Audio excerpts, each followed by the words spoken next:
The word hit Florence Kingsley like a slap across the face, sharp and unexpected in the middle of the crowded town meeting. Wrong. She had barely finished speaking. She had barely even raised her voice above a murmur, and yet the single word from Harlan Voss, the man who had appointed himself the permanent authority on everything in Dust Creek, Nevada, landed like a verdict. Florence felt the familiar heat rise up her neck, the kind of heat that always preceded her retreat. She watched the room. 30 pairs of eyes, 30 faces waiting to see what she would do. She did what she always did. She folded. "Pardon me," she said quietly, dropping her gaze to the rough-hewn table in front of her. "I may have misspoken." She had not misspoken. She knew she had not misspoken, and some terrible, suffocating part of her knew that every person sitting in that room also knew she had not misspoken. The proposed route for the new irrigation channel through the eastern pastures would flood the lower acreage belonging to 3 separate homesteading families before midsummer. She had done the calculations herself, sitting up by lamplight for 2 nights running, her father's old surveying notes spread across the kitchen table. The numbers were correct. The argument was sound. But Harlan Voss had said wrong, and Florence Kingsley had apologized for being right. Then, from the back of the meeting hall, a voice she had never heard before said something that would change the course of everything. "Actually, I'd like to hear her finish." The room shifted. Florence's head came up slowly, the way a woman's head comes up when she has been looking at the floor for so long that she has almost forgotten she has a face. Standing near the back wall, arms folded across his chest, one shoulder resting against the warped pine planking, was a man she did not recognize. He was tall in the way that certain men carry tallness, not as arrogance but as a kind of quiet geographical fact. Dark hair beneath a battered hat, eyes that, even from across the room, seemed to be paying extremely careful attention to everything. "She was making a point," the stranger said. His voice was even, unhurried, the kind of voice that did not need volume to occupy a room. "About the drainage gradient. I'd like to hear the rest of it." Harlan Voss made a dismissive sound. "And who exactly are you to be making requests at a Dust Creek town meeting?"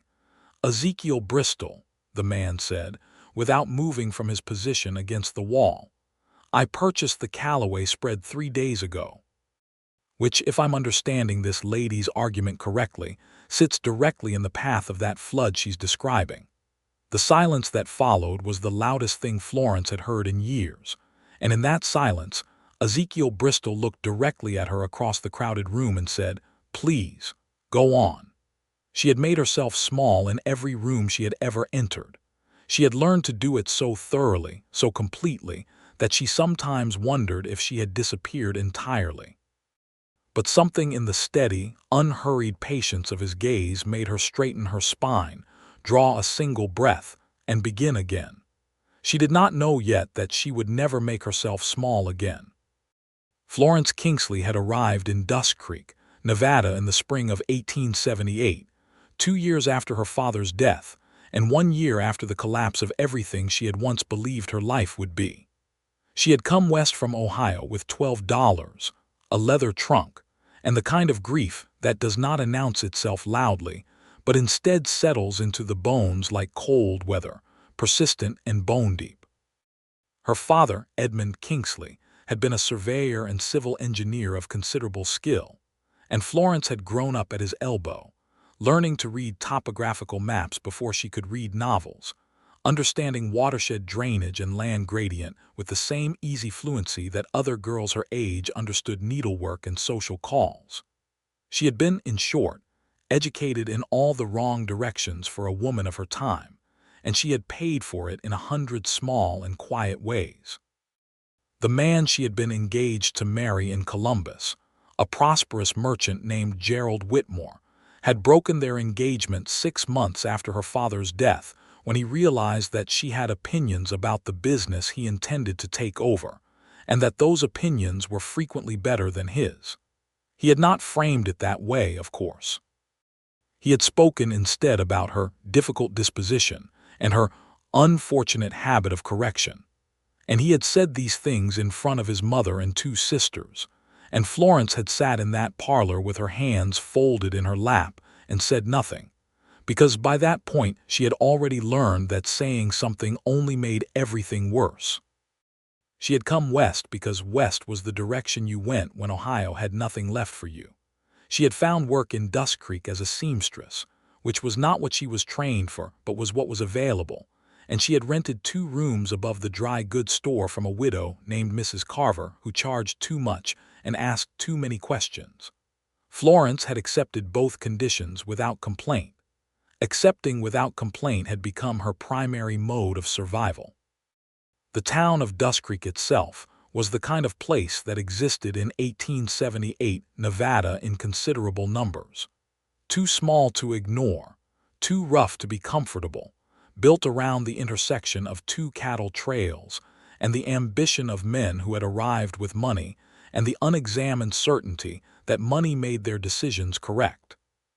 The territorial legislature had recently pushed through a series of land allocation acts that were reshaping the water rights across the entire region.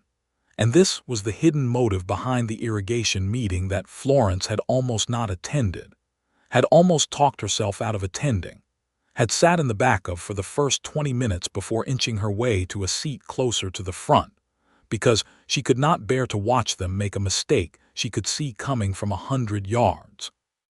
Harlan Voss was not a villain in the cinematic sense. He was something more mundanely dangerous, a man of moderate intelligence and considerable social standing, who had never once in his 50 years been seriously contradicted, and who had therefore come to mistake his confidence for competence. He owned the largest cattle operation in the county, sat on the town council, and had strong opinions about the irrigation project because a favorable routing would increase water access to his upper pastures by almost 40%. The fact that this same routing would flood 3 smaller homesteading families off their lower acreage was not something he had overlooked so much as never considered worth looking at. Florence had looked at it. She had seen the betrayal embedded in the engineering like a trap, built into the plans with the kind of precision that suggested either very bad luck or very deliberate intent. She had done the calculations twice because she did not trust herself to be right on the first pass, and then she had done them a 3rd time and brought herself to the meeting with the specific and terrifying intention of saying something. She had very nearly not said anything. Then she had said something. Then Harlan Voss had said wrong. Then she had apologized.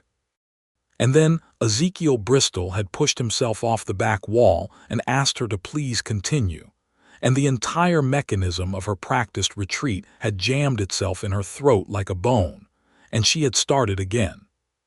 She had walked the room through the drainage gradient with the methodical precision her father had taught her, pointing to the survey map tacked to the meeting hall wall, tracing the contour lines with her finger, explaining in plain language what would happen to the lower acreage when the spring snowmelt combined with the redirected channel flow in a year of average precipitation, and what would happen in a year of above-average precipitation, which this year was already shaping up to be.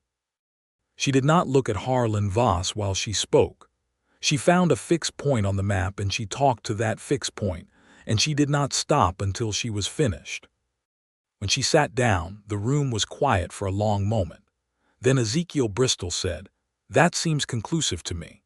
What's the alternate routing look like?" And Florence, who had also spent the second night calculating an alternate routing because she was the kind of person who could not identify a problem without also identifying a solution, told him. By the end of the meeting, the town council had agreed to table the original proposal and commission a proper engineering assessment before proceeding. Harlan Voss left without speaking to anyone, which Florence understood to mean he was furious, which she understood to mean she should probably be frightened.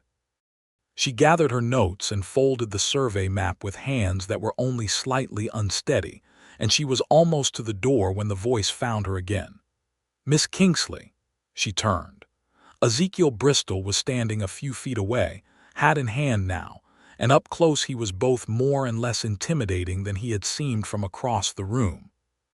The lines of his face were the kind that came from years of outdoor work, and whether, not from age specifically, she put him somewhere near 30, perhaps a year or two on either side.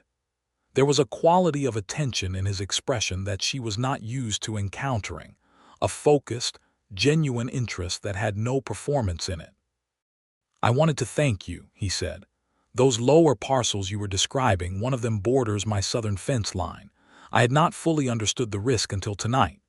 "You are welcome," Florence said, because that was the socially correct response. "How did you learn to read survey maps like that?" he asked. It was such a direct question, such a simple, straightforward, genuine question with no trap embedded in it, no hidden motive waiting beneath the surface. Florence searched his face for the condescension she was accustomed to encountering when men asked her questions about technical subjects. The tone that said the question was actually a setup for the correction that would follow. She did not find it. "My father was a surveyor," she said. "Edmund Kingsley. He taught me from the time I was young." "He taught you well," Ezekiel Bristol said, and the plain, uncomplicated sincerity of it landed somewhere in Florence's chest and stayed there. She said goodnight and walked home in the blue Nevada dark, and she sat up for a long time after, listening to the wind coming down off the mountains, thinking about the strange and disproportionate feeling that had lodged itself in her ribs when a man she did not know had looked at her across a crowded room and asked her to please go on. The engineering assessment was scheduled for the following month. In the meantime, Dust Creek proceeded with its ordinary rhythms. Cattle moving through on the trail drives, the dry goods store cycling through its inventory, the saloon at the end of Main Street maintaining its reliable schedule of noise and trouble on Saturday evenings. Florence sewed and altered and repaired, and occasionally took on more complicated commission work when it was offered, and she continued doing the invisible work of making herself small in the rooms she occupied. She saw Ezekiel Bristol for the second time 4 days after the meeting, outside the dry goods store. He was loading supplies into the back of a wagon with the deliberate efficiency of a man who has done this task many times and has thought about the most logical way to do it. He saw her at the same moment she saw him, and he nodded with a kind of natural ease that suggested he was a man who was comfortable in his own skin in a way that Florence had always found both enviable and slightly mysterious. "Miss Kingsley," he said. "Mr. Bristol," she returned. He looked at the parcels she was carrying, which included a bolt of calico she had just purchased and a wrapped package of notions from Mrs. Carver's supply. "Can I help you with those?" She was about to say no, because saying no was her first instinct in any situation that might create obligation or reciprocity, when she recognized what she was doing and made herself stop. "Thank you," she said instead. He loaded her parcels alongside his own supplies without making any production of it, and when he was done he stood by the wagon for a moment and said, "I have a question, if you don't mind." Florence waited. "The alternate routing you proposed at the meeting," he said. "Does it require a retaining structure at the North Branch Junction, or can it work with a simple gradient adjustment?" She stared at him. Not because the question was strange, but because it was exactly the right question, the precise technical point that she herself had been uncertain about and had been turning over in her mind since the meeting. "I believe a simple gradient adjustment is sufficient," she said slowly, "but I would want to verify the soil composition at the junction point before committing to that assessment. The underlying geology in this region can be unpredictable." He nodded, and she could see him actually processing what she had said, not waiting for a pause so he could speak, but genuinely taking in the information. "Would you be willing to walk the site with me?" he asked. "I know the North Branch Junction is on Callaway land now, which means it is on my land, so I can give permission for the access. I would like to understand the full picture before the engineering assessment." Florence thought about all the reasons she should decline. She thought about what people in a small town like Dust Creek would say about an unmarried woman walking land with a man she barely knew. She thought about Harlan Voss's fury and the way it might express itself if she continued to be publicly associated with opposition to his plans. Yes, she said, I would be willing to do that. They set the date for the following Thursday morning, and Florence walked home feeling something she had not felt in so long that she almost did not recognize it. Like herself. She felt, in some small and tentative and frightened way, like herself. Thursday morning arrived with a sky the color of pale copper and a wind that carried the smell of juniper down from the hills. Florence dressed practically, in her dark riding skirt and good boots, and she arrived at the North Branch Junction at the agreed time to find Ezekiel Bristol already there, crouched at the water's edge, examining the soil profile where the bank had eroded. "Look at this," he said when she came up beside him, not as a greeting exactly but as an invitation, as though she had simply been expected to arrive and be interested, which she was. He indicated a layer of pale clay running beneath the topsoil, perhaps 18 inches down. "That's your unpredictable geology."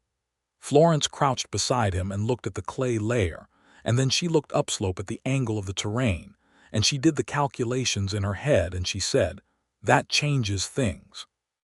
The clay will impede drainage on the east side of the junction. The gradient adjustment alone is not enough. You would need a modest retaining structure after all, but less substantial than a full-grade engineering project, more like a directed diversion bank. Can you show me where?" he asked. She stood up and walked the terrain, and he walked with her, and they talked about soil and water and gradient and erosion, with the kind of absorbed, mutual engagement that Florence had only ever experienced with her father, the particular pleasure of two minds working a problem together from different angles and arriving somewhere neither could have reached alone. She forgot to be careful about how much she spoke. She forgot to monitor the amount of space her opinions were taking up. She simply talked, and Ezekiel Bristol simply listened and responded and asked questions, and the morning passed with startling speed. They stopped for water at mid-morning, sitting on a flat rock above the creek while the horses rested. Florence became aware of the silence between them, which was not awkward but was full, the way the silence between people becomes full when they have been genuinely talking. "Can I ask you something personal?" Ezekiel said. She braced herself slightly. "You can ask." "At the meeting," he said, "when Voss interrupted you, you had stopped. You were going to leave it at that, weren't you?" Florence looked at the water moving below them. "Yes," she said. "Why?" The question was gentle, not accusatory. She thought about how to answer it. The true answer was long and complicated and woven through with years of Gerald Whitmore and parlors full of watching eyes and 100 rooms in which she had made herself progressively more invisible. The short answer was simpler. "Because that is what I have learned to do," she said. He was quiet for a moment, and she was very aware of the quality of his attention, the way he was sitting with what she had said rather than rushing past it. "Your calculations were completely correct," he said. "Every one of them." "I know," Florence said, and then heard herself and felt a flash of the old terror, the sense of having said too much, claimed too much space. But Ezekiel Bristol simply nodded. "Yes," he said, "I know you know. That's what made watching you apologize for them so difficult." Something cracked open slightly in Florence's chest, not in a painful way, in the way that something long sealed cracks open when fresh air finally reaches it. "You should have your name on the engineering assessment," he said. "Formally, as a contributing analyst, I am going to request that when the assessor comes." Florence turned to look at him. "Mr. Voss would find that extremely objectionable." "I expect he would," Ezekiel said, and looked back at the water with an expression of perfect equanimity. She studied his profile for a moment, the straight line of his jaw, the particular quietness that seemed to surround him like a natural condition. "What brought you to Dust Creek?" she asked. He was quiet long enough that she thought perhaps she had stepped into territory he would prefer not to discuss. But then he said, "I was managing land for a cattle operation in Wyoming for 6 years. The owner died last year without heirs. The company that absorbed the estate did not need a manager, they needed an employee, which is a different thing. I had saved enough to start my own operation. Dust Creek had land available at a price I could meet. "Did you leave anything behind?" she asked, and then heard the layered weight of the question and felt briefly embarrassed. "I mean to say family or connections." "No," he said. He looked at her. "Did you?" "My father died 2 years ago," she said. "My mother passed when I was 11. I had an engagement that ended." She paused. "I left Ohio because staying felt like finishing the process of disappearing entirely." She had not said that to anyone. She had not said it aloud at all.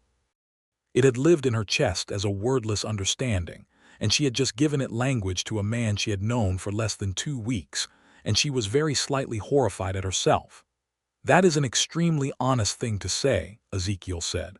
"I apologize, it was—" "Please don't apologize for it," he said, and there was a firmness in his voice that was not unkind, a directness that stopped her retreat mid-motion. It was honest. Honest things don't require apology. They sat in silence for a moment, and Florence felt the warmth of the Nevada morning on her face, and the strange new warmth of being heard without being diminished, and she did not know what to do with either one. They walked back to the horses and rode toward town, and before they parted, Ezekiel said, "Same time next week. I want to walk the full eastern boundary. If the survey assessment is going to be accurate, the more documentation we have, the better." "Yes," Florence said, and she was not thinking about irrigation channels when she said it. The engineering assessor arrived from Carson City on a Tuesday in early June, a brisk and competent man named Porter who wore wire-rimmed spectacles and carried a leather satchel full of instruments that Florence recognized from her father's collection. Ezekiel had, as promised, formally requested that Florence Kingsley be listed as a contributing analyst in the assessment documentation, citing her preliminary survey work on the drainage gradient and the North Branch Junction soil profile. Porter had no objection to this. He was a professional, interested in accuracy, and not in the social architecture of small Nevada towns. Harlan Voss had very considerable objection to this.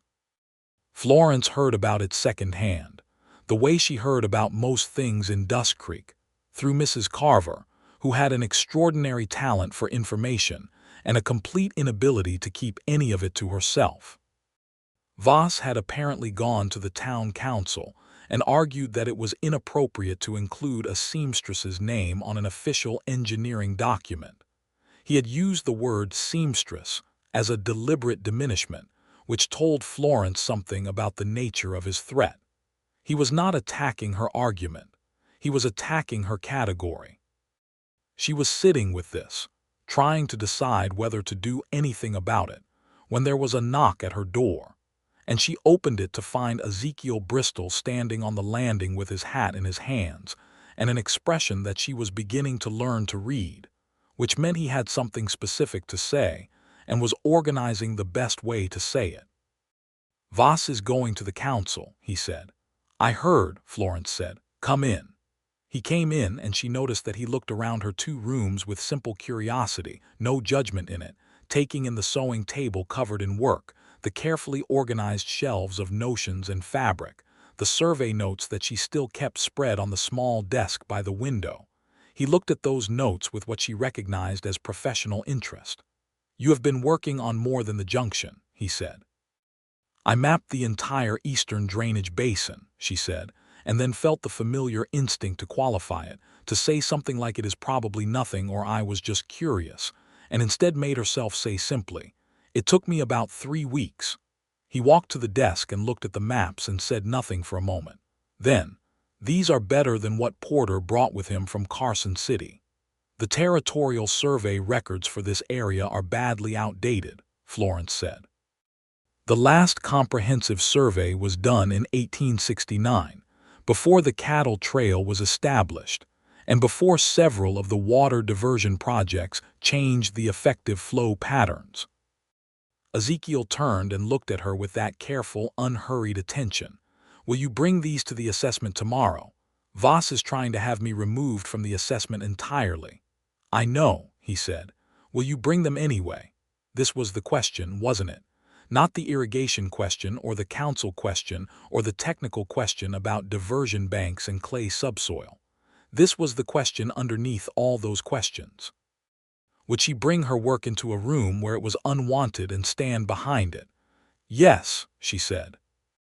Something shifted in his expression, something that moved quickly and was gone before she could fully identify it. But it felt like a kind of relief, or perhaps satisfaction, the particular expression of a person watching something right happen. Good, he said simply. He left shortly after, and Florence sat at her desk and looked at her maps and felt the fear moving through her like water, the genuine stomach-cold fear of visible confrontation, of taking up space she was not invited to occupy. She felt it fully and did not push it away, and then she set it aside and sharpened her pencils and went back to work. The next morning, she brought her maps to the engineering assessment. Porter spread them out alongside his own instruments and went very still for a moment, the way competent professionals go still when they encounter excellent work. He asked her 3 technical questions in rapid succession, not testing her but confirming his own read of the data, and she answered all 3 correctly, and he made a note in his leather satchel and said, "These will be formally incorporated into the assessment record."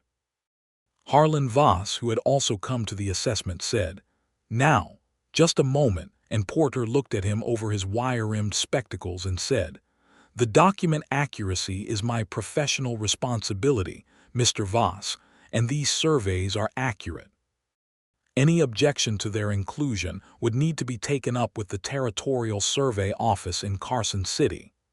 Voss's jaw tightened. He looked at Florence with an expression she recognized and feared, the look of a man cataloging grievances for future collection. Then he looked at Ezekiel Bristol, who was standing beside Florence in the easy, unhurried way he seemed to stand everywhere, not confrontational exactly but entirely unmoving, and whatever calculation Voss made in that moment, he chose not to press further. The assessment took the rest of the day. By evening, Porter had confirmed Florence's analysis of the drainage gradient, validated her alternate routing proposal with minor modifications, and recommended the construction of a modest diversion bank at the North Branch Junction, exactly as she had described. The original routing was formally rejected. Florence walked home that evening in the gold light of the Nevada sunset, and she was not thinking about irrigation channels at all. She was thinking about the way Ezekiel Bristol had positioned himself beside her in that meeting room without fanfare, without any declaration of solidarity, simply standing in the place that made it clear she was not standing alone. She was 27 years old, and she had never in her adult life had the experience of standing beside someone who stood beside her back, and the unfamiliarity of it was so acute that she had to stop twice on the walk home and breathe the evening air and tell herself to simply let it be what it was. She did not entirely succeed, but she kept walking. The days that followed had a particular quality to them, the quality of something shifting that had been fixed for a very long time. Florence continued her sewing work, continued her careful management of the invisible space she occupied, but the maps stayed on her desk, and she stopped apologizing for them when Mrs. Carver came upstairs to collect the rent, and noticed them with the particular narrow look she gave to things she found inappropriate. Ezekiel came on Thursdays to continue the land survey work, which had expanded well beyond what was strictly necessary for the irrigation project, and had become something else, something neither of them had named yet. They walked the land and talked about gradients and water rights and the particulars of the Nevada geology, and they also talked about other things. About Ohio and Wyoming. About the particular loneliness of having been raised by a parent who treated you as a full person, and then spending your adult life in a world that did not extend the same courtesy. About books, which they had both read more of than the average person in Dust Creek, and argued about more productively than Florence had ever argued about anything in a social context, because Ezekiel had the rare quality of engaging with disagreement as though it were interesting rather than threatening. He disagreed with her about Thomas Hardy, which she found somewhat irritating and also rather wonderful. In early July, there was a dance at the meeting hall, which was the social event of the summer, and which Dust Creek took with the seriousness that small, isolated communities bring to their few collective celebrations. Florence had attended the previous year's dance, and had spent most of it sitting at the edge of the room with the older women and the wives who had no interest in dancing.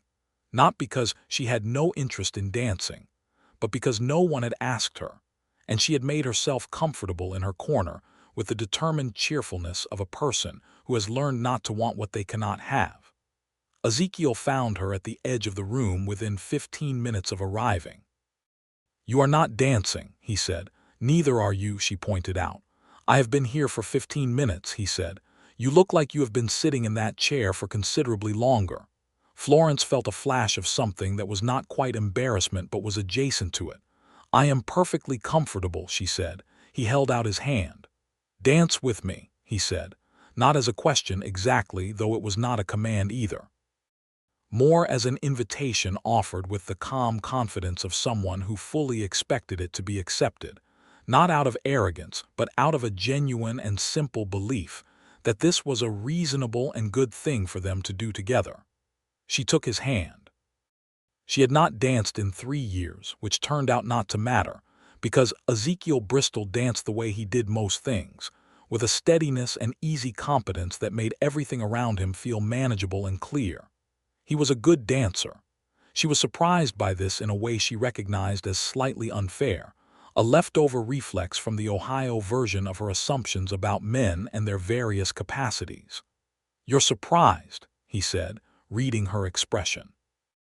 "I was taught that making observations about people's faces was impolite," she said.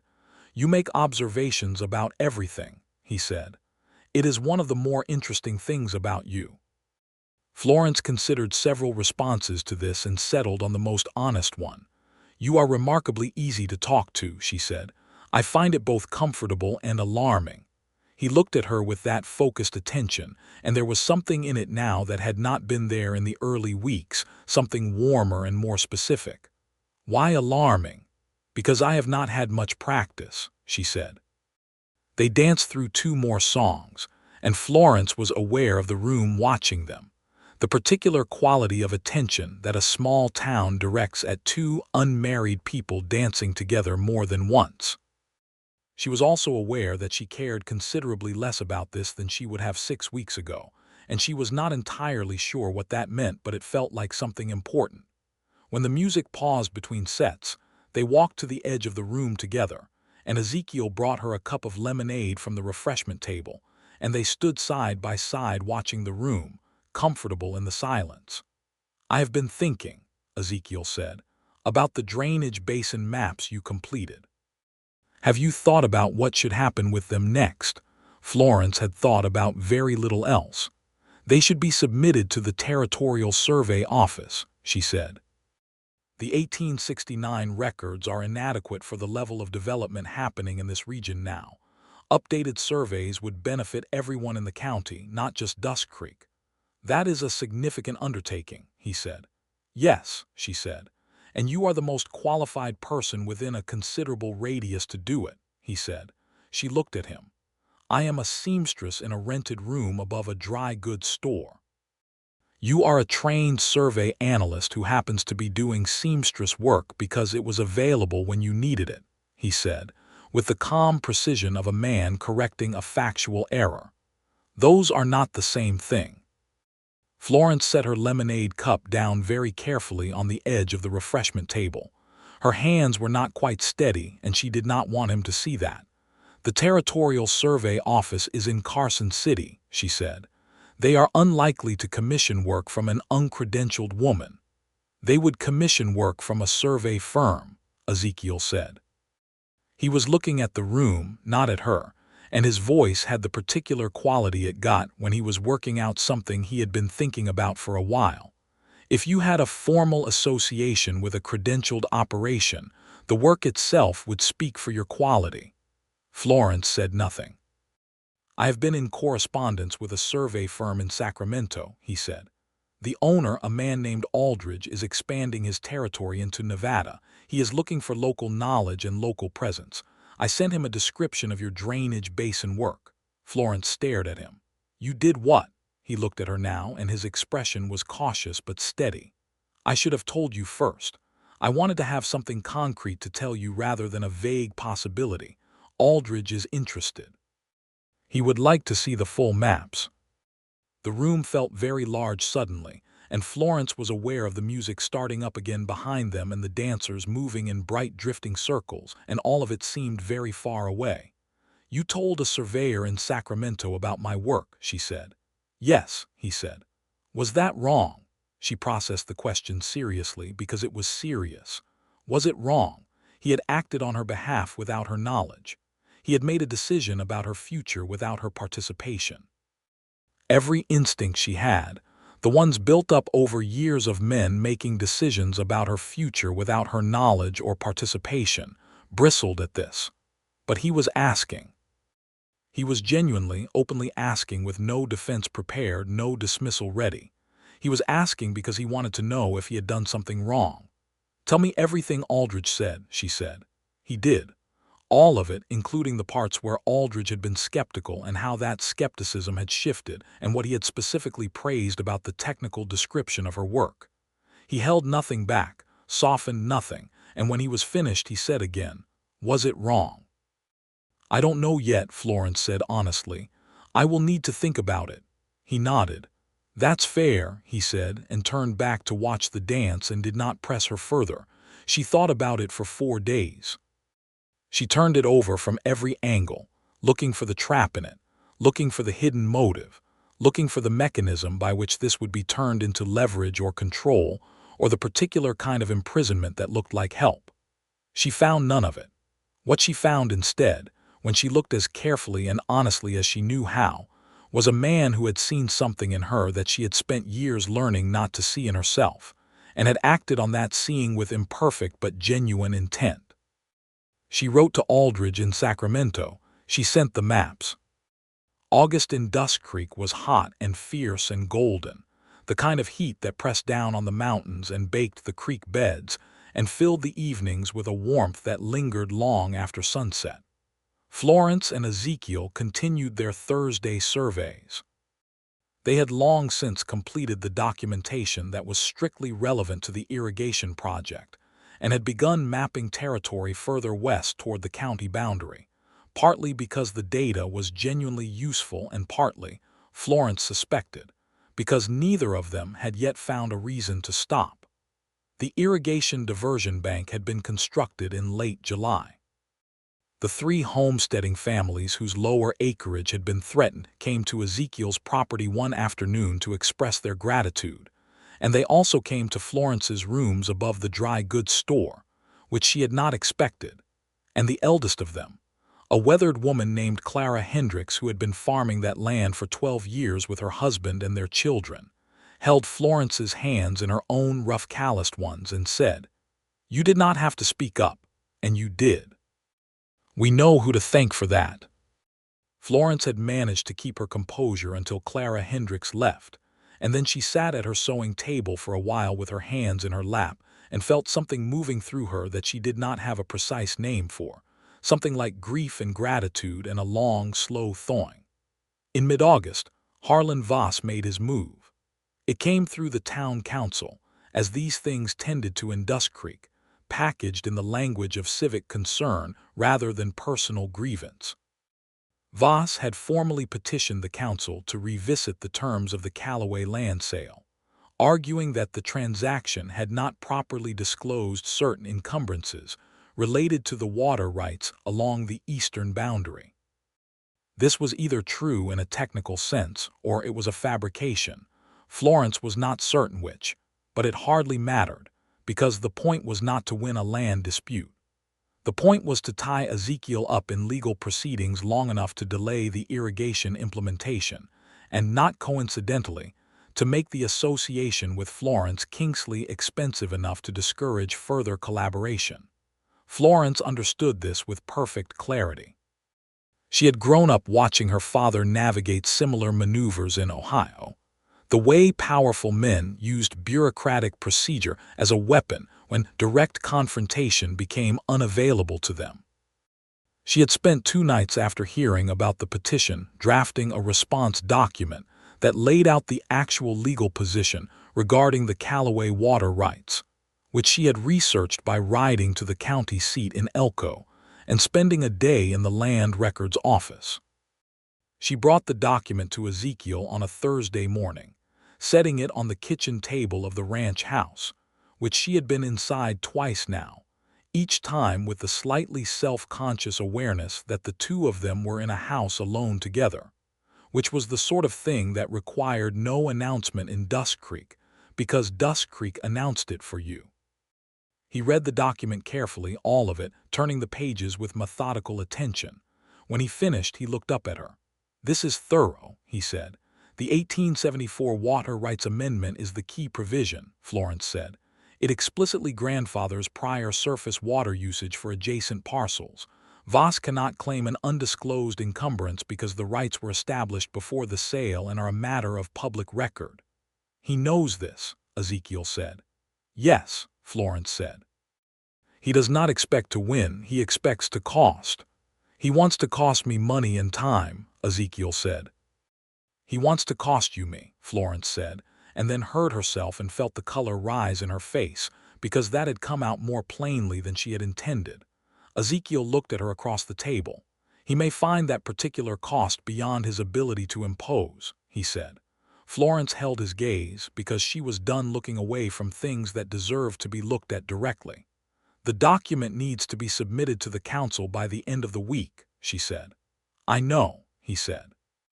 "I also know that submitting it will make Voss's position very difficult and his reaction unpredictable. I am aware of the risk," she said. "Are you?" He said, not doubting her but asking her to confirm it, asking her to be conscious of what she was choosing. "I have been afraid of Harlan Voss and men like him for my entire adult life," Florence said. "I am still afraid, but I am no longer willing to let the fear make my decisions." He was quiet for a long moment, and then he said, "Florence," which was the first time he had used her given name, and the sound of it in his voice, simple and direct and with something underneath it that was not simple at all, made her breath go very quiet. "Yes," she said. "I would like to ask you something," he said. She waited. "I have been trying to find the right time to say this," he said, "and I have come to suspect that I am waiting for a right time that does not exist, so I am simply going to say it." The kitchen was very quiet. Outside, a meadowlark called once in the morning air. "I find myself thinking about you constantly," he said. "About your work and your mind and the way you look at a landscape and see everything in it at once. About the conversations we have and the ones we have not yet had. About who you are when you are not making yourself smaller than you are." He paused. "I know that is forward, and I know you have had no particular reason to trust that kind of statement, and I am not asking you to answer it immediately or to feel anything in particular in response to it. I am simply telling you that it is true."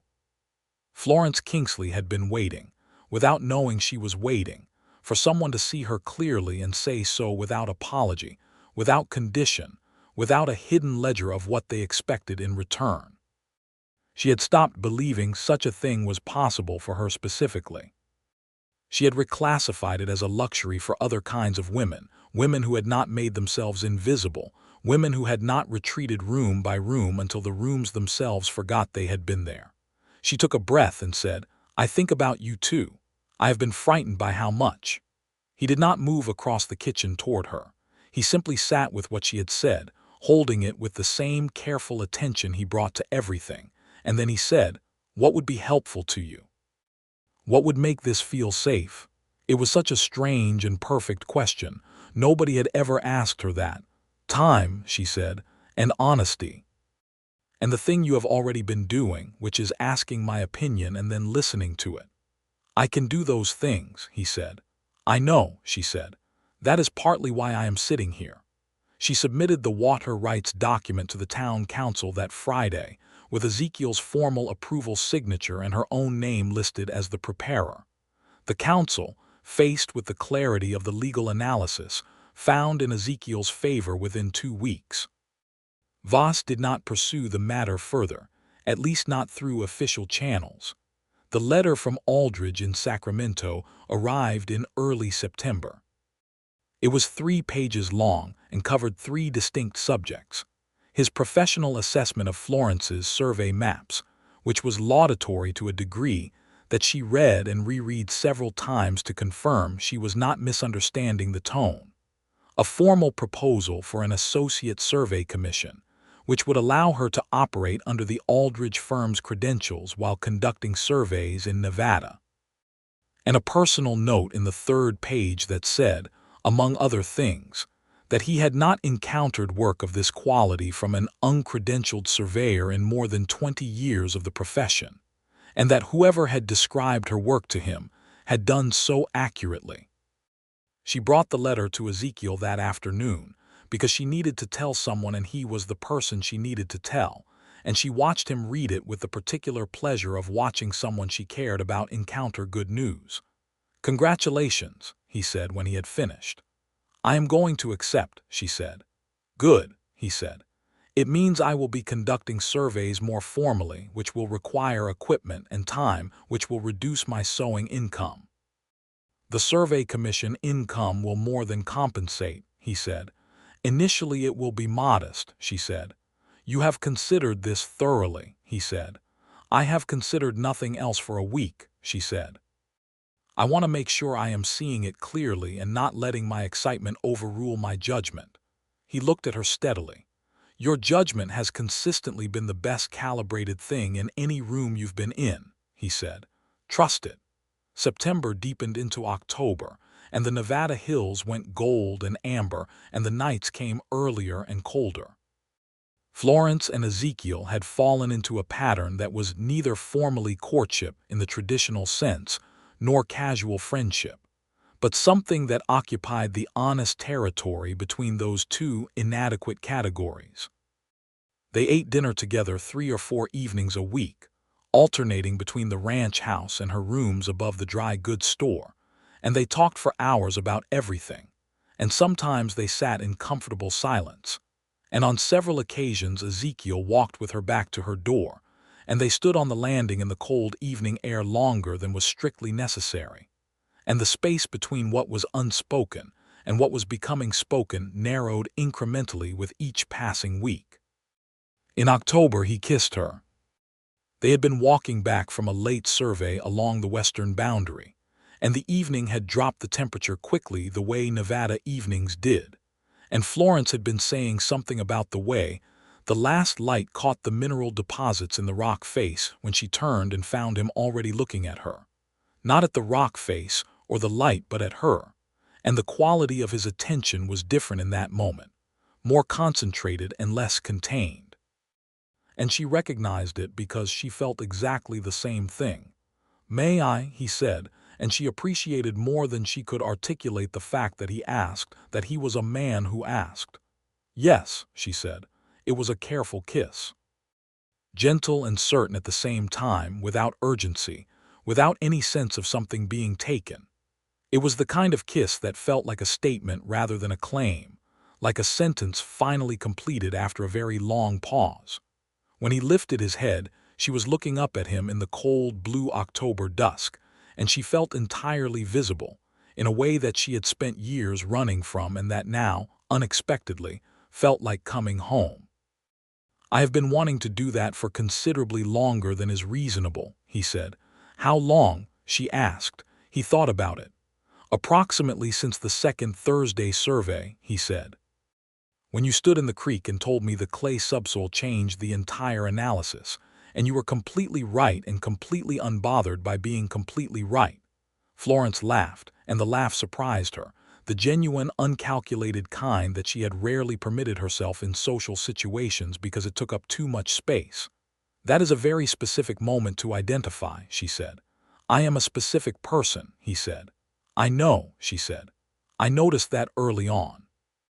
He put his arm around her against the cold evening and they walked back to town, and Florence walked with her head up and her shoulders back, and her whole self occupying the full amount of space she actually required, and she did not apologize for any of it. The winter of 1878 into 1879 was a working winter. Florence completed 2 formal survey commissions for Aldridge's firm, mapping portions of the western county that had not been documented since before the mining boom of the 1870s had begun reshaping the terrain. She was good at it, excellently good at it, with the natural efficiency of someone doing work they are genuinely built for rather than work they have assigned themselves out of survival. The commission income was modest but growing, and Aldridge wrote in December to say he was formally expanding their agreement for the following year. She also continued sewing, partly from financial practicality, and partly because she was not ready to completely relinquish the independence it represented, the specific freedom of work that required only herself. But the maps were the center of her days now, the thing she woke up thinking about, and the ease of working on them was a daily revelation, the experience of effort that did not feel like fighting against something. Ezekiel's ranch was establishing itself through the winter as a working cattle operation with 2 hired hands, a man named Torres who had been working cattle in Nevada for 15 years, and an 18-year-old named Robbie from Utah who was learning his trade with the eagerness of the very young. Ezekiel was a practical and fair employer, and Florence noted, without surprise, that both Torres and Robbie seemed to genuinely respect him in the way that men respect an employer who treats them as full persons. She spent Christmas Day at the ranch. Ezekiel had, with characteristic practicality, acquired a tree and decorated it with the means available, which included some ribbon she recognized as having come from her own supply of notions, which meant he had bought ribbon at the dry goods store specifically for this purpose, and she found this so precisely endearing that she had to look out the window for a moment to manage her expression. They exchanged modest gifts. She gave him a collection of regional botanical illustrations she had found at the general store in Elko, and knew he would genuinely use as a reference for understanding the native vegetation in relation to the survey work. He gave her a set of drafting instruments in a polished wooden case, a proper professional set, the kind her father had owned, and that she had been making do without, using the older instruments from her father's kit which were increasingly imprecise. She opened the case and looked at the instruments for a long moment and said nothing, and he said nothing either, and then she said, "These are exactly right." "I know," he said quietly. She looked up at him. "I love them," she said, meaning the instruments and meaning considerably more than the instruments, and he reached across and closed his hand over hers and said, "I know that too." January 1879 came in hard, with a storm that closed the road to Elko for 6 days and reduced Dust Creek to its own resources, which was in many ways the truest version of the town. Florence spent the storm days working at her drafting table, extending the Western Survey maps with the data from her October fieldwork, and Ezekiel came twice through the snow between the ranch and town to check on her, which Mrs. Carver observed from her downstairs window with an expression of complicated satisfaction. On the second visit, he came in out of the cold and sat at her kitchen table while she made coffee, and they talked for 2 hours, and when he left he paused at the door and said, "Florence, I want to ask you something." She turned from the stove. "I want to ask you to marry me," he said, "but I want to ask you in a way that is genuinely a question and not an expectation. So I am asking you to tell me what you think, because what you think is what matters." She had been made so small for so long. She had been managed and corrected and spoken over and reduced and apologized for, and apologized to and taught in 1,000 ways that her thoughts and her opinions, and the full dimensional space of who she was represented a problem to be solved, rather than a reality to be engaged with. She had internalized so much of this that the excavation of herself from beneath it was a process still ongoing, still incomplete, still regularly interrupted by the old reflexes. But standing in her kitchen in the January cold with coffee on the stove and the storm pressing against the windows and Ezekiel Bristol asking her to tell him what she thought, she felt the question land in her chest with a clarity that had nothing apologetic about it. "I want to marry you," she said. "I have wanted it for some time. I have been afraid of it because I have been afraid that wanting things makes them available to be taken away." He was very still. "I understand that," he said.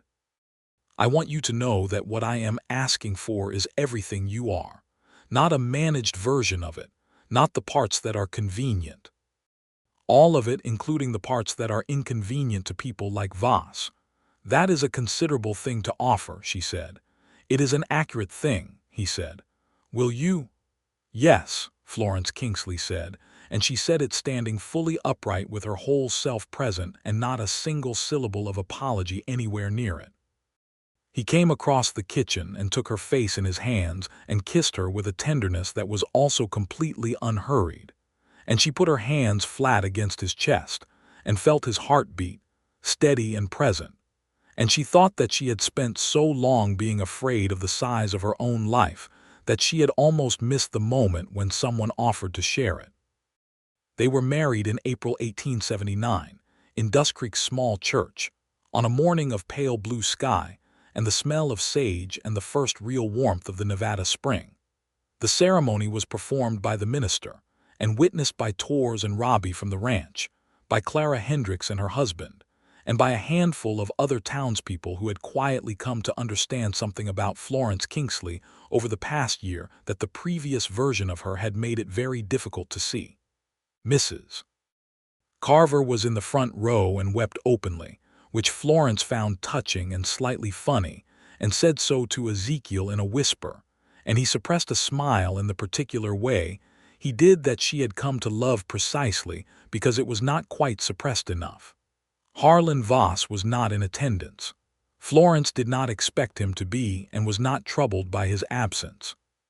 His opinion of her had been made clear and had not altered, and she had simply ceased to organize her behavior around it, which she found was not as difficult as she had anticipated once she had made the decision clearly. She moved her things to the ranch in the first week after the wedding, which was a project of several days given the survey maps and the sewing equipment and the books and her father's surveying notes, all of which came with her and were given space in what had been Ezekiel's office and was now their shared workspace, reorganized together over the course of an afternoon that was genuinely one of the most pleasant afternoons Florence could remember. "Your map should go on the eastern wall," Ezekiel said, "because the light is better there. My father always said that north-facing light was preferable for precision work," she said. "The north wall is currently occupied by the cattle registry," he said. "We could move it." They moved it. Then they rehung her maps on the north wall and moved his desk to face the window and arranged the shelves so that the reference materials they both used most frequently were at hand for both of them. And when they stood back and looked at the room, it looked like a place where two people worked, which was what it was, and Florence felt the satisfaction of something true about her life being made visible in her physical space. Spring survey work began in April. Florence took on a significant new commission from Aldridge, mapping a 30-square-mile section of the county that included several contested water rights parcels that were the subject of an ongoing territorial dispute. The work was demanding and interesting and required 3 weeks of sustained field work. Ezekiel accompanied her for portions of it, which was useful both professionally. He had an excellent eye for terrain features, and personally, because working alongside each other in the field was one of the things they did best. The letter that came in early June from Aldridge was not just a commission update. It was an offer. A partnership offer, specifically, inviting Florence to become a named associate partner of the Aldridge Survey Company, with formal credentials in Nevada, a profit share arrangement, and her name on the firm's official documentation as a practicing survey analyst. She read it at the kitchen table at breakfast, and then read it again, and then said nothing for a long moment. Ezekiel, who had been drinking his coffee and reading a letter from the Territorial Cattle Association, looked up and read her expression. "Good news," he said. She passed the letter across the table without speaking. He read it. Then he set it down and looked at her with a particular brightness in his eyes. "Well," he said. "Aldridge wants a named partner," she said. "Florence Aldridge Survey Company doesn't have quite the same ring," Ezekiel said, and she knew from his tone that he was delighted, teasing her gently to see her react. "Florence Bristol Survey Company has rather a better sound," she said. He smiled, the fully unrestrained version of his smile, which she saw rarely enough that each occurrence was still a particular pleasure. "Write back today," he said. She wrote back that afternoon. She accepted the partnership. She signed the letter Florence Bristol, which was the first time she had used that name in any official context, and the straightforward reality of it settled in her chest with the warmth of something permanently right. By the summer of 1879, the Bristol Partnership surveying operation was producing documentation of a quality that was attracting attention from the Nevada territorial government. Florence had submitted the completed drainage basin maps, the full Western County survey, and the contested water rights parcel work to the Territorial Survey Office in Carson City, accompanied by a formal letter of presentation from Aldridge. The response came in August, an official commendation and a direct commission from the territory for a comprehensive resurvey of the county water infrastructure, the most significant survey project in the region in a decade. It was exactly what she had described to Ezekiel that evening at the refreshment table at the Dust Creek summer dance, almost exactly 1 year ago. The thing she had said was necessary, and that she had not believed was available to her. She was working at her drafting table on a September evening when she became aware of something she had been noticing and not noting for several weeks, and she sat with it for a moment, and then went to find Ezekiel, who was on the porch in the cooling evening air. She sat down beside him. "I believe I am going to have a baby," she said. He was quiet for exactly 1 moment, the kind of quiet that is not the absence of feeling but the presence of too much of it arriving at once. Then he turned and looked at her with an expression she had never seen on his face before, wide and completely unguarded, every layer of the habitual restraint simply absent. "When?" he said. "Spring, I think," she said. "March or April." He reached out and took her hand in both of his. "Are you well?" he said. "I am perfectly well," she said. "I wanted to tell you as soon as I was certain." He held her hand and they sat on the porch in the September evening, the mountains blue and enormous against the last light, the cattle settled in the near pasture, the creek moving in the middle distance with the steady sound that Florence had stopped noticing the way you stop noticing good things that become constant. "Are you happy?" she asked. He looked at her, and the expression on his face was the most complete answer she had ever received to any question she had ever asked. "Florence," he said, "I'm not sure the word is large enough." She leaned against him in the evening air, and he put his arm around her, and she thought about the woman she had been 2 years ago, taking up no space in any room she entered, carrying her work and her knowledge and her genuine and considerable self in a container, made as small as possible to avoid the trouble of being noticed. She thought about a voice from the back of a meeting hall saying, "I would like to hear her finish." She thought about, "Please go on." The winter was good and busy and full of the particular warmth of 2 people building something that genuinely belonged to both of them. Florence continued working on the Territorial Survey Commission through December, adapting her fieldwork schedule as the pregnancy advanced, doing more office work and less terrain traversal, which suited the season in any case. Ezekiel had brought on a third hand for the ranch, a woman named Ada who had been managing cattle operations for her late husband's estate and was experienced and efficient, and whose arrival seemed to surprise a few people in Dust Creek and please Ezekiel not at all in its surprise, because he had simply hired the most qualified person who applied. Florence found Ada interesting and competent, and they developed a professional regard that occasionally deepened into genuine warmth during the long winter evenings when Ada stayed for dinner, and the conversation ranged widely. Clara Hendricks came to call several times through the winter, usually bringing preserved goods from her cellar and staying for tea, and Florence found in these visits a kind of friendship that she had not quite had the category for before, the friendship of women who have done something real together, not just the friendship of proximity and social necessity. The baby arrived in late March 1880, 2 weeks past Florence's calculation, which she noted with a scientist's mild irritation at the imprecision of biological timelines. It was a long and difficult labor, attended by the town's doctor, and by a steady, capable woman named Mrs. Reyes, who served as the settlement's midwife.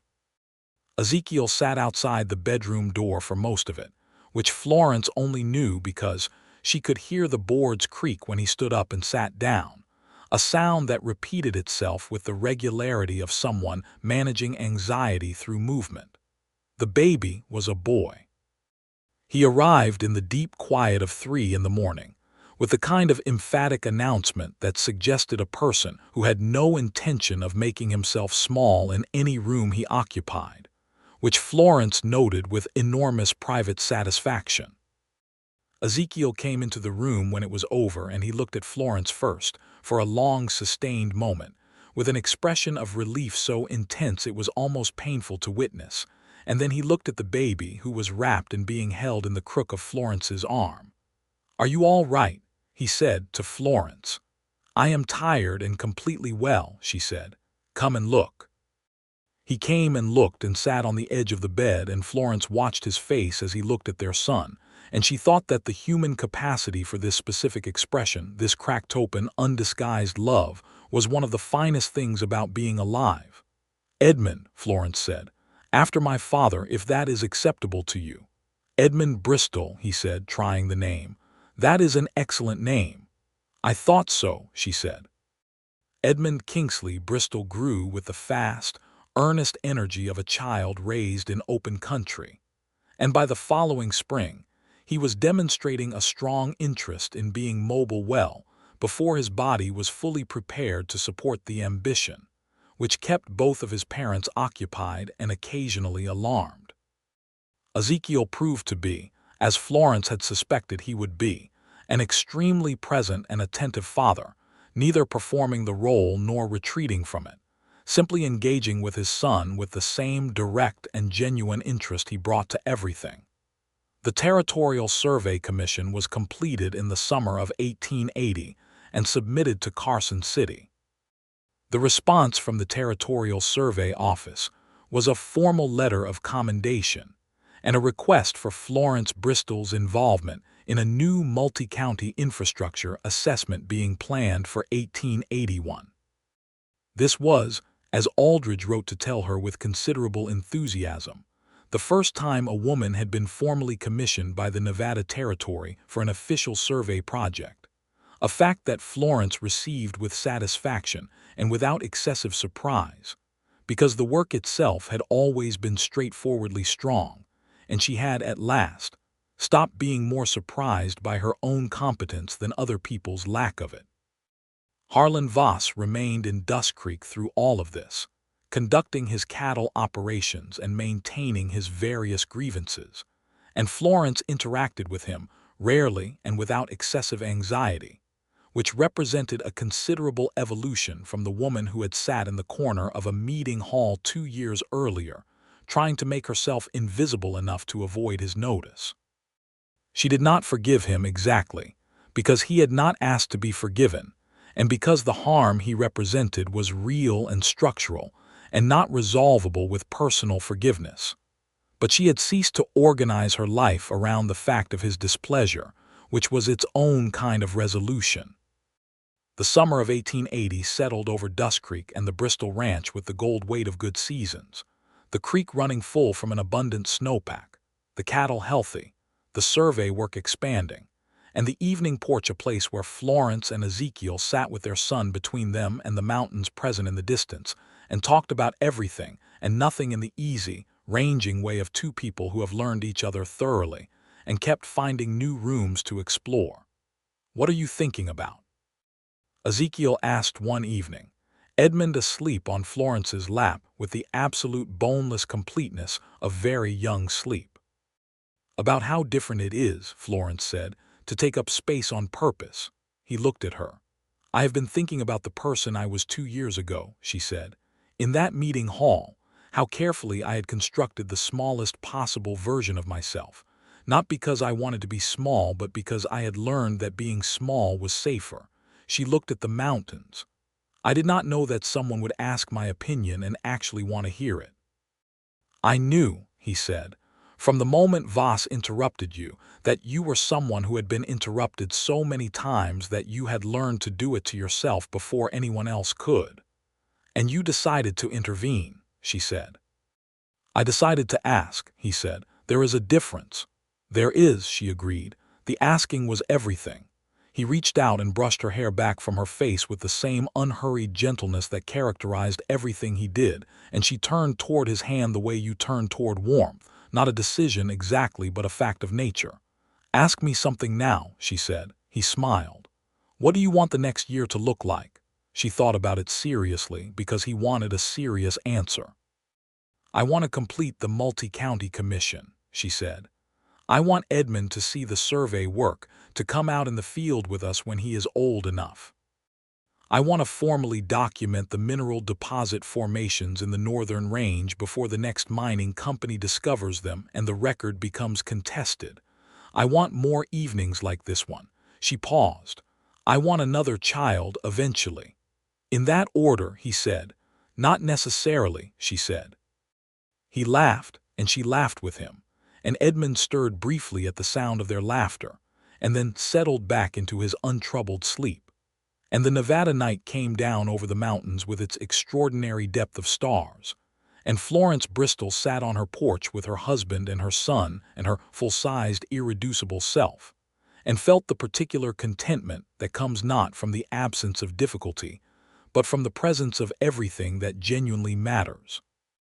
She thought, occasionally, about writing to Gerald Whitmore in Columbus to tell him what had become of her difficult disposition and her unfortunate habit of correction. She never did because she did not need to, and because the life she was living was not a rebuttal to anything. It was simply her life, finally lived at its actual scale. The second baby came in December 1881. A daughter this time, born in the first hard frost of winter, arrived with the same emphatic intent as her brother and was named Louise, after nobody in particular, and for no reason except that it was the name that sounded right when Ezekiel said it the first time in the delivery room, and Florence, who had opinions about everything, agreed that it was exactly correct. Edmund adored Louise immediately, which Florence had not been entirely certain would be the case, and which proved one of the more pleasant of the year's surprises. He approached her with the intense and proprietary interest of a very small person encountering a new category of existence, and by the time Louise was 3 months old, he had appointed himself her primary herald, announcing her waking and her hunger and her general opinions on the world to anyone within earshot. The Multi-County Survey Commission was completed in the spring of 1882, and the documentation was comprehensive enough that the Nevada Territorial Surveyor's Office requested Florence present the findings formally at their quarterly meeting in Carson City, which she did, with the calm and thorough precision that had become her professional signature. She was the only woman in the room. She presented her findings for 90 minutes and answered 12 questions, and received a formal standing commendation at the end of it. She came home on the third day and arrived at the ranch in the late afternoon to find Ezekiel in the front pasture with Edmund on his shoulders and Louise in the crook of his arm, pointing out something in the western sky, and she pulled the horse to a stop and sat for a moment just watching them, the particular tableau of her life in its actual dimensions, vast and clear and completely her own. She rode down and dismounted, and Ezekiel turned at the sound of the hooves and looked at her with the full attention that had been, from the very beginning, the thing that changed everything. "How did it go?" he asked. "They gave me a standing commendation," she said.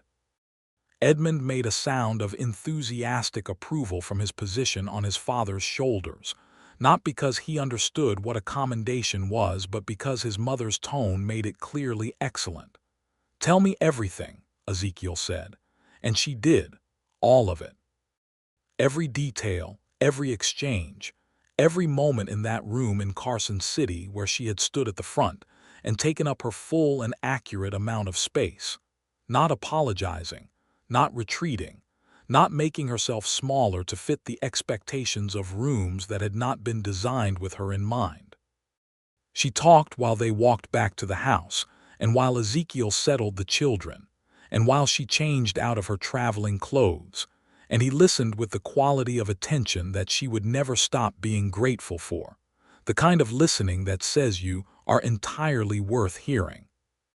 They ate dinner at the long kitchen table with the children, and the conversation moved from the Carson City meeting to the next survey project, to what Edmund had apparently decided about the nature of thunderstorms, which was complicated and specific, and then to whether the north pasture fence needed extending before the next winter, and what the spring cattle count was likely to look like. And after the children were in bed and the dishes were done, they sat on the porch in the April evening with the cold still in the air and the stars very large above the Nevada mountains, and Florence leaned against Ezekiel's shoulder and thought about small rooms and the long work of learning to leave them. "Do you know what I never thanked you for properly?" she said. "What's that?" he said.